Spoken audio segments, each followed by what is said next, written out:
Hello guys, आज का lecture होगा बच्चों कुछ नया प्रोसेस। अभी तक तो आप जस्ट सर्कल के बारे में पढ़ रहे थे, लेकिन आज का लेक्चर एक नया टॉपिक होगा।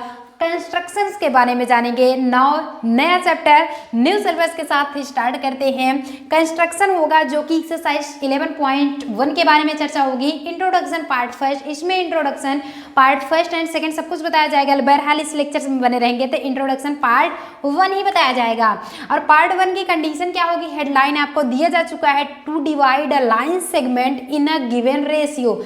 कन्फर्म में क्या होगा कि एक सेगमेंट लाइन होगी। अभी तक सेगमेंट के बारे में आप बहरहाल जान चुके होंगे बहुत ही अच्छी खूबियत से। And in a given ratio, let हम कर लेते हैं गिवन रेशियो आपको कितना दिया गया है। ये तो जस्ट इंट्रोडक्शन पार्ट है। जब एक्सरसाइज आप सॉल्व करने लगोगे तो उसमें आपको नोट डाउन किया रहेगा। गिवन रेशियो मान लेते हैं हमें कितना करते हैं 3:2 में। लेट कर लेते हैं 3:2 में हमें डिवाइड करना होगा। तो आपको माइंड में बन गया होगा to divide a line segment in ratio. तो नाउ सॉल्यूशंस पे हम चलते हैं। सबसे पहले फिगर कैसा बनाएंगे। सॉल्यूशंस ये होगा बच्चों, सबसे पहले हम एक बना लेते हैं सेगमेंट लाइन, नॉमिनेट कर देते हैं ए एंड बी। तो डिवाइड ए लाइन सेगमेंट, एक तो डिवाइड है, ऐसा बनाइए कि एक लाइन सेगमेंट हो, ए एंड बी दिया गया है जो 2 पॉइंट पे 3:2 रेशियो पे डिवाइड करता हो। कुछ ऐसा फिगर बनने वाला है। तो आगे के प्रोसेस में देखेंगे होता क्या है। मान लेते हैं हम एक ड्रा कर लेते हैं वन लाइन का, ये एंड एक्यूट एंगल हमें खींचना है। एक्यूट एंगल क्या होता है, जो 0 से 90 डिग्री के बीच में होता है। तो एक्यूट एंगल हम खींचेंगे तो ड्रा कर लेते हैं यक्स लाइन, इसे ऐड कर लेते हैं हम। तो ड्रा कितना किए हैं, ए यक्स लाइन। और हमें ये भी बताना है कि जितना भी रेशियो फाइंड करना है उतने हमें आर्क लगाने होंगे। आर्क हमें कटिंग यानी कि करना होगा। आर्क क्या होगा बच्चों, आपको इंट्रोडक्शन का 1 पार्ट आपको थोड़ा हार्ड लगेगा, लेकिन और सारे से बेहतर आप जहाँ 1-2 पार्ट पढ़ेंगे आपको बहुत ही इजी लगने लगेगा लेक्चर। तो कहा गया है एक सेगमेंट एक ए बी लाइन हम खींच दिए हैं और ड्रा किए हैं AX एक लाइन जो कि एक्यूट एंगल है। एक्यूट एंगल विथ किसके, AB सेगमेंट। तो एक्यूट एंगल हमारा क्या होता है, जो 0 से 90 डिग्री के बीच में एंगल हो। इट्स मीन्स 3:2 दिया गया है, इसका मतलब है 3 + 2 = 5। कहने का मतलब ये क्यों किया गया है, जितना भी रेशियो में हमें ले आना होगा उस रेशियो का हम सम करके जितना आएगा उतना हम आर्क लगाएंगे। कंफर्म हो गया। तो 3 अगर 4:2 यहीं पे दिया होता तो वो हो जाता 6, 4 + 2 = 6। अगर 3 + 2 दिया रहता जैसे ये दिया गया, या फिर 2 + 3 दिया रहता, 2:3 में डिवाइड करना है तो 2 + 3 = 5। तो हमें इतना, यहीं से आपको क्या लेना है, आपको यहाँ पे 2 चीज़ की ज़रूरत पड़ेगी, एक प्रोडक्टर की एंड एक यहाँ पे ज़रूरत पड़ेगी आपको कंपास की। तो कंपास एंड प्रोडक्टर 2 चीज़ अगर आपके पास, मान लेते हैं प्रोडक्टर 1 यूज़ करना है, कंपास नहीं है, या फिर कंपास है प्रोडक्टर नहीं है, तो ना हम कैसे यूज़ करेंगे कि यहाँ पे हम यहाँ से यूज़ करेंगे, ऐसा लगाएंगे प्रोडक्टर, हम यहाँ से ऐसे कटिंग कर लेंगे, क्योंकि आपके कैंपस प्रोडक्टर तो आपके होंगे ऑलरेडी, आप यूज़ कर सकते हो, रख के हम यूज कर सकते हैं। लेकिन यहाँ से यहाँ की दूरी पे एक कितनी भी लेंथ ले लेते हैं, एक प्रोडक्टर जैसे हम ले लिए हैं, जस्ट आपको हम आगे की कंडीशंस में यहीं पे बता रहे हैं कि उसे हमें बताना कैसे है, बनाना कैसे होगा। तो देख रहे हैं बच्चों, कुछ ऐसे मीडियम को बनाएंगे आप, गोला प्रकार लेंगे, उसमें हमें क्या करना है, ऐसे पेंसिल को ज्वाइन कर लेना है। फिर आफ्टर दैट हम आपको बताए हैं ना कितने इतने मार्क पे, मतलब इस पॉइंट से ऐसे चांदा को आप इस गोला प्रकार को ऐसे रखेंगे। फिर इतने भी मान लेते हैं, पेंसिल को हम घुमाए हैं, और भी आप बड़ा कर सकते हैं। हम कितने पे आर्क किए हैं यहाँ भी देख सकते हैं। यहाँ से पॉइंट को रखेंगे आप, यहाँ से इस पॉइंट को यहाँ पे आर्क कर दिए, फिर ये पॉइंट रहा यहाँ पे। कितनी बार आर्किंग करनी है, 5 टाइम्स। जितने रेशियो में दिया है उसी का सम जस्ट जो आता है उतने आर्क हमें लगाने होंगे। तो ना अब आपको समझ में आ गया कि इसी गोला प्रकार के एक पॉइंट को रख करके यहाँ से मान लेते हैं, यहाँ पे आर्क हो गया, फिर यहाँ से पॉइंट को रख करके यहाँ पे आर्क लगाते हैं। बिल्कुल भी जितनी भी आपको लेंथ ले लेनी है सिर्फ वन सिंपल में ही ले लेनी है, फिर से आपको आफ्टर दैट छोटा बड़ा बिल्कुल भी नहीं करना है। अब हम क्या कर लेते हैं, हम अपने हिसाब से अब आपको बताते हैं कि यहाँ से पॉइंट्स को लिए यहाँ पे एक आर्क लगा दिए, फिर इस पॉइंट्स को लिए 2 एंड इस पॉइंट से 3, फिर 4 एंड 5। तो इसे नॉमिनेट कर लेते हैं बच्चों। एक आर्क यहाँ पे लग गया है, 2, 3, 4 एंड 5। यहाँ तक समझ में आ गया।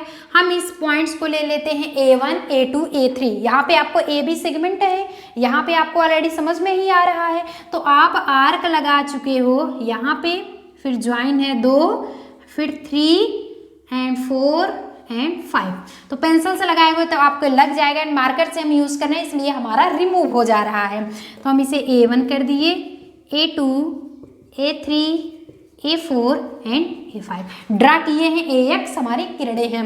अब हमें नाउ ये देखना है, तो लास्ट के पोजीशन से B को हमें क्या कर देना है, मैच कर देना है। लास्ट के पोजीशन से यहाँ है, एक कहीं भी यहाँ तक अगर आया होता तब भी वहाँ से वहाँ लास्ट वाले टर्म से B को मैच कर देना है। अब यहाँ से फिर लेते हैं, फिर वही कंडीशन हम देखते हैं, फिर अपने गोला प्रकार को ऐसे लेंगे, कुछ इस पॉइंट्स पे रखेंगे, ऐसा कुछ घुमाएंगे। ऐसा कहने का मतलब है इस पॉइंट्स पे हम रख करके सेंटर पे, फिर ऐसे उसमें लगे रहेगी, ऐसा कुछ हमें घुमाना है, ऐसे कर देंगे। अब जितनी दूरी यहाँ से यहाँ घुमाए हैं, जितना लेंथ ले करके, वही हमें पॉइंट देखना है 3 पर। क्यों? क्योंकि आपको कंफर्म है बच्चों कि 3:2 पे देखना है, तो एक लास्ट वाले से लिया जाता है। कंफर्म ध्यान से देखिएगा, एक ही लेक्चर देखेंगे, आपको ऑलरेडी आई गेस 100% हम आपको गारंटी के साथ कहते हैं कि लेक्चर जरूर जरूर जरूर समझ में आएगा। 3:2 में देखना है, दोनों का सम कर दिए, उतने मार्क लगा दिए। ए बी एक सेगमेंट लाइन ले लिए, लास्ट वाले पोजीशंस को बी को ऐड कर दिए, कुछ भी नॉमिनेट करिए, लास्ट वाले पोजीशंस को आपको क्या करना है, ऐड करना है, मैच करना है। फिर वहीं से जितनी भी लेंथ, ये नहीं है कि जितने पे आप आर्क लगाए हो वही लंबाई रखो, नहीं, उससे जरूरत नहीं। आर्क जितना जितना लगाओ उसकी लंबाई से चेंज भी कर सकते हो, छोटी बड़ी लंबाई बाद में किया जा सकता है। मान लेते हैं हम थोड़ा सा बड़ा ये ले लिए हैं, ये पोजीशंस आके इतनी लंबाई लिए, तो उतनी ही लेंथ हम 3 से लेंगे। क्यों? क्योंकि आपका पोजीशन है 3:2 में डिवाइड करना। जब 3 पे हम देखेंगे तभी तो लास्ट में 2 बचेगा, एंड आगे 3, 1, 2, 3 एंड लास्ट वाला पोजीशन 1, 2 आएगा। तो 3 से कहने का मतलब है वही लाइन हम क्या करते हैं, यहाँ से इस सेंटर पे रख के उतनी दूरी पे हम ऐसा कुछ कर देते हैं। ऐसा कुछ हुआ, जितनी दूरी पे हम यहाँ पे ये लगाए, ये लाइन, उतना ही ये कर दिया। अब हमें जब ये लगा दिए हैं, मार्क कर दिए हैं, सॉरी आर्क लगा दिए हैं, अब ये तो हमें कंफर्म हो गया कि कितना छोटा कितना बड़ा, ऐसा कुछ करेंगे। तो अब उसको छोटा बड़ा फिर से कर सकते हैं, यानी कि इस गोला प्रकार की लंबाई लेंथ को जितना लिए, जैसे हम यहाँ से ले लिए हैं, ले चुके हैं, फिर आफ्टर दैट इतनी लंबाई हुई तो यहाँ से यहाँ इसकी दूरी कर दिए, फिर इसकी भी ऐसे कर दिए।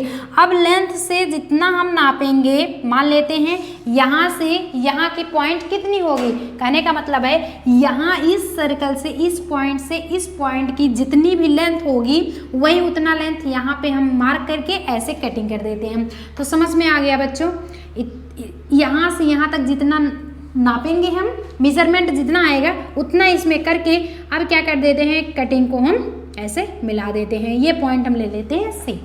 तो समझ में आ गया, ऐसा भी कुछ क्रॉस किया जा सकता है जिससे हमारा मैच हो जाए।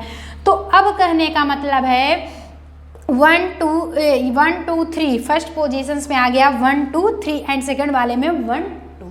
तो अब आपका 3 पोजीशन, इट्स मीन 3:2 के रेशियो में डिवाइड हो रहा है। अब A3C हमारा क्या हो रहा है, A5B के पैरेलल है। तो नाउ अब यहाँ पे क्या होगा, ये condition A1 equal to A2 equal to A3 equal to A4 equal to A5, ये कंडीशन A1 के इक्वल है, फिर A2 के इक्वल है, A3, A4 ऐसे सेम A5 के इक्वल है। तो अब हम क्या करते हैं, इन ट्राइंगल ये हमारा हो रहा है नाउ कंडीशन जस्टिफिकेशन। आपको जस्टिफिकेशन लिखना है। कोई भी क्वेश्चन पूछता है तो उसके आप फीचर्स को बताइए, ड्रा कितने किए हैं, फॉर्म ऑफ आप अप्लाई करेंगे, लेकिन उसके साथ ही साथ आपको जस्टिफिकेशन भी पूछता है तो क्या क्या किए हैं, कैसे कैसे किए हैं, नाउ ये बताते हैं। तो जस्टिफिकेशंस में हम लेते हैं in triangle A3C and A5B। क्यों? क्योंकि ऐसा कुछ ट्राइंगल है, देख रहे हैं यहाँ से ऐसा कुछ ऐसे होकर के मैच हो गया है। कहने का मतलब है ये ट्राइंगल ये साइड ले लिए, ये साइड ये कुछ ऐसा ट्राइंगल हो गया। नीचे की लाइन हमारा क्या है A3 A5, ये हम बीच में कुछ ऐसा कर लेते हैं। ऊपर है हमारा A B and C, C and A3, ये हुआ A5। तो A5B हमारा नीचे बेस हो गया एंड वन साइड BA हो गया एंड वन साइड A5A हो गया एंड बीच का हमारा टर्म एक और ट्राइंगल हो गया। यहीं पे तो है ट्राइंगल A3C, कुछ ऐसा ही तो मॉडल ऐसे बना हुआ है, ऐसा ही मॉडल है ना। तो A3C वन ट्राइंगल है, शॉर्ट है एंड लॉन्ग वाला A5B। तो यही ट्राइंगल हम लेंगे in triangle A3C and triangle A5B में। तो जब ये हो जाता है तो आपको पता है बाई थेल्स थ्योरम क्या होता है, जो कि आपको पहले ही बताया जा चुका है। Thales theorem it's means BPT theorem, BT theorem नहीं भैया, बीपीटी थ्योरम है। बीपीटी थ्योरम आपको है क्या, सबसे पहले ना आप ये समझेंगे, फिर बीपीटी की कंडीशन भी हम आपको जस्ट बता रहे हैं, ये कंडीशन नोट डाउन हुई है ना। अब हम बात करेंगे बीपीटी थ्योरम की। बीपीटी थ्योरम क्या होता है कि जस्ट एक ट्राइंगल का वन साइड दूसरे ट्राइंगल के वन साइड के हमारा क्या होता है इक्वल होता है, अपान में होगा तो हो जाएगा A3 अपान A3 A5। इसे ऐसा तो लिखेंगे, ये हमारी साइड बाई बीपीटी के A3 upon A3 A5 equal to AC upon CB, AC upon CB, और एक इक्वल होता है A3C बाई A5B। यही तो नोट डाउन करेंगे। तो बाई बीपीटी थ्योरम से हम करेंगे क्या, बाई बीपीटी थ्योरम, इसे सिमिलर भी कर सकते हैं, सिमिलर करके भी ले आ सकते हैं कि बाई करेस्पॉन्डिंग से angle 1 equal to angle 2, angle 3 equal to angle 4 के कर सकते हैं। लेकिन उसके बाद आफ्टर दैट ये लाइन लिखनी ही पड़ेगी। जब हो गया सिमिलर तो ट्राइंगल A3C एंड A3, अभी आपको हम दूसरा वाला भी बता दे रहे हैं, पहले फर्स्ट वाला देखिए। फर्स्ट कंडीशन से हमें जस्टिफिकेशन कैसे आ जाता है, सेकंड भी नियम हम आपको बताएंगे। बीपीटी थ्योरम से A3 हो जाएगा A3 by A3 A5 equal to क्या होगा AC by CB। From first बना लिए। नाउ अब हम दिया क्या गया है कि A3 बाई A3 A5 को कितने रेशियो में पहले से डिवाइड किया गया है, 3:2 में, 3 from first and second same, from first and second same आपको बताएंगे। दोनों को दोनों रूल जो भी आपको पसंद आए आप लिख सकते हैं हम। Left to left A3 by A3 A5, A3 by A3 A5 equal to किसके, राइट टू राइट कर सकते हैं, AC by CB equal to 3:2 में। आ गया ना। तो करेंगे क्या लास्ट में, थस shows that, शो कितना किया गया है कि C is divided by 3:2, so that C is divide AB divide करता है किसको, AB इन रेशियो, किस रेशियो में, 3:2। ये हुआ हेंस प्रूफ। कंडीशन सफल हुआ ना, बिल्कुल सफल हुआ। तो कंडीशन आपको हेंस प्रूफ की कंडीशन आ गई, बाई बीपीटी थ्योरम से हम निकाल चुके हैं। नेक्स्ट टर्म हमारा सिमिलरिटी भी हो सकता है। अगर आपको सिमिलर ले आना है, फर्स्ट अगर कंडीशन न समझ में आई हो बच्चों तो आप सिमिलरिटी की भी कंडीशन ले सकते हो। फटाफट स्क्रीनशॉट लीजिए, नोट डाउन कीजिए, जिससे कि आपको कोई भी प्रॉब्लम्स हो तो आप कमेंट बॉक्स में जरूर कमेंट कीजिए। चैट सेक्शन में लिखना नहीं भूलेंगे बच्चों को आपको सिमिलर की कंडीशन क्या मालूम होती है, बहुत बहरहाल बताया जा चुका है। सिमिलर की कंडीशन होती है angle angle angle angle angle, side angle side, side side side, 4 terms होते हैं, 4 टर्म्स के द्वारा हम सिमिलरिटी दिखा सकते हैं। तो चलिए इसी पे सब कुछ यही करना होगा बच्चों। बट बाय बीपीटी थ्योरम को हटा करके हम जब सिमिलरिटी की कंडीशन लेंगे तो इन ट्राइंगल A3C जैसा ऐसा कुछ लिए हैं, A3 C and A 5 B, यही ट्राइंगल रहेगा। सिमिलरिटी जब करेंगे बाय करेस्पॉन्डिंग से एंगल 1 इक्वल टू एंगल 2 कैसे करेंगे, यही होगा कि बाई करेस्पॉन्डिंग